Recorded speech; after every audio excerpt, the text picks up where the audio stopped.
Ici, tu prends G et H, deux sous-groupes finis, tels que leurs cardinaux sont premiers entre eux, et tu veux montrer que l'ensemble des sous-groupes du produit de G par H pour le produit cartésien, ça veut dire qu'on prend les couples et on multiplie terme à terme.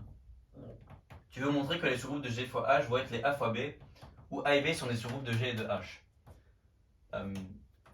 C'est un résultat qui a de l'intérêt, parce qu'il n'est pas vrai si G et H ne sont pas de cardinal premier entre eux.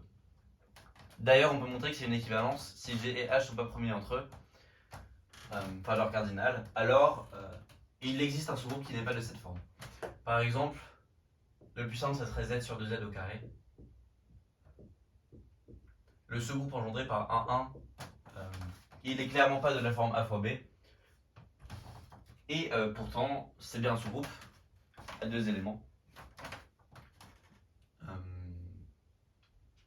Voilà.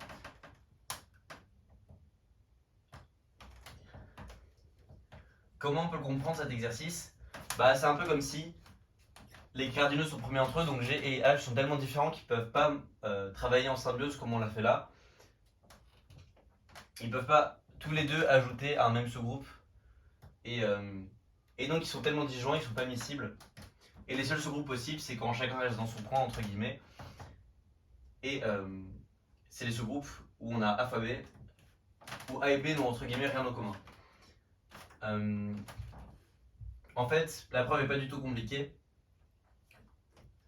Bon, l'idée de base, c'est de se dire que si j'ai un sous-groupe, comment est-ce que je peux espérer trouver des éléments A et B qui pourraient être un bon candidat pour exprimer le produit? Il y a deux idées, les deux marchent très bien. Je vais prendre Z, un sous-groupe de G fois H. La première idée, c'est de poser X dans G.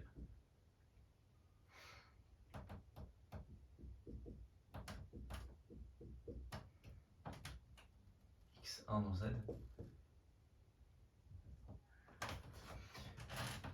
Et on pose la même chose pour Y.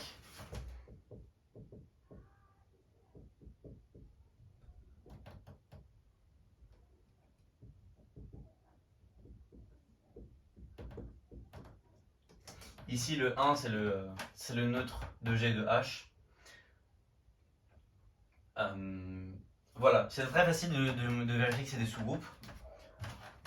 On peut aussi poser X un peu différemment. Ça ne donne pas vraiment la même preuve, mais c'est le même esprit. Au lieu de regarder l'endroit où j'ai que des 1, je regarde l'endroit où il y a n'importe quoi. Ça veut dire que je regarde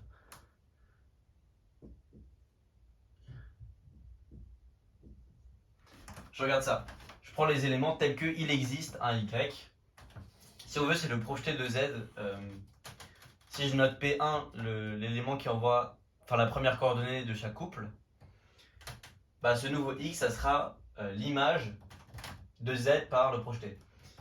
Voilà, mais c'est un peu plus facile de faire avec le X1.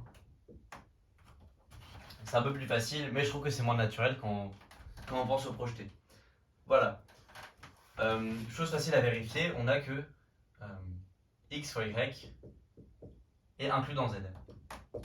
Forcément, parce que si j'ai un élément dans X fois Y, ça veut dire que je peux...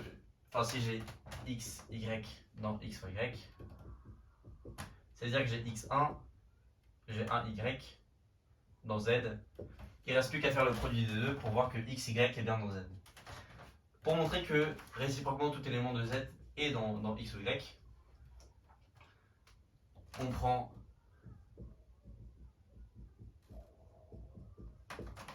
X et Y dans Z et on va essayer de montrer que X est dans grand X. Là, on va utiliser forcément l'hypothèse sur la cardinalité. En fait, on dispose de... l'ordre de X et Y, évidemment, comme l'ordre de X divise le cardinal de G et que l'ordre de Y divise le cardinal de H, leurs ordres sont premiers entre eux. Donc si j'appelle A et B leurs ordres, on a AU plus BV égale 1. Et donc ça signifie que si je regarde XY, à la puissance qu'on veut pour éliminer le Y pour le transformer en 1, Donc ça veut dire qu'on va mettre à la puissance BV. Ça va faire x puissance BV 1. Forcément parce que B c'est l'ordre de y. Sauf que BV c'est 1 moins AU, donc c'est 1. Parce que x est d'ordre A, donc x à la puissance AU c'est 1. Voilà, donc j'ai montré que x1 était dans Z, puisque c'est une puissance de ce nombre-là. Évidemment, on peut s'en douter que on peut faire la même chose pour 1y, et on montre comme ça que z est égal à x fois y. Je vais dire juste quelques mots sur la démonstration. A priori, on n'utilise pas du tout les hypothèses, ici on utilise moins, on utilise juste le fait que l'ordre de x et y soit premier entre eux. Mais si on y réfléchit, c'est équivalent à l'énoncé parce que, quitte à se placer dans grand G le sous-groupe engendré par x et grand H le sous-groupe engendré par y, si l'énoncé est vrai, faut qu'il marche pour des très petits sous-groupes, des sous-groupes monogènes. Et c'est pour ça qu'on peut supposer que ça va marcher avec des hypothèses plus faibles, c'est-à-dire juste en s'intéressant à des éléments particuliers, des cas particuliers, et pas en regardant la totalité de G et de H.